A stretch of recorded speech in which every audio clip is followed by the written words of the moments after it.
What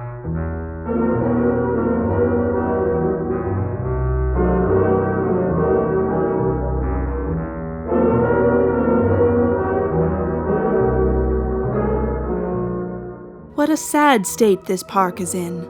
Look at those lamps, torn to bits like weeds in a garden. Who would do such an awful thing? The act of vandalism, or deliberate destruction of property, is carried out by a criminal individual known only as a vandal. But how do you tell a vandal apart from a normal guest? Let's observe this roguish fellow here, Alfred N., as an example. Notice the angry red complexion of his face, how his eyes are drained of all joy and meaning, how his teeth gnash and grind away what little hope for humanity left in his soul. This, humble viewers, is the face of a man set out to destroy your valuables. But it wasn't always like this. Alfred N., like all other vandals, was once a contributing member of society. So how did it get to be this way? What caused the Alfreds of the world to crack? Filth. Harrowing, disease-spreading filth and overcrowding.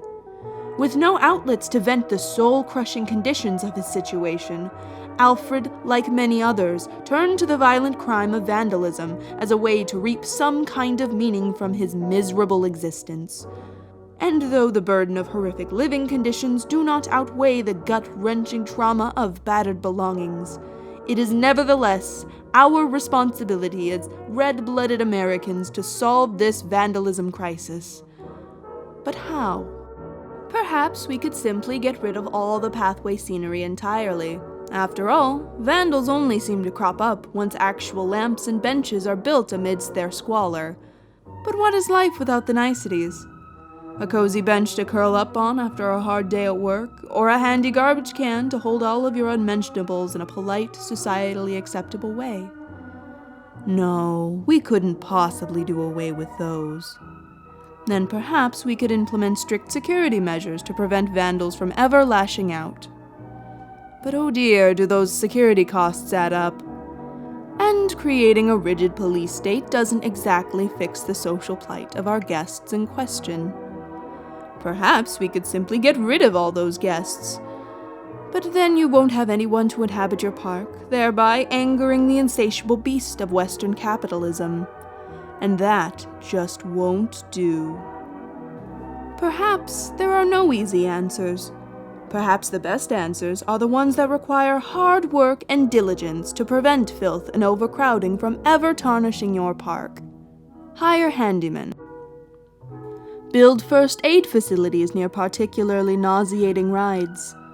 Choose food options that don't create more unnecessary rubbish.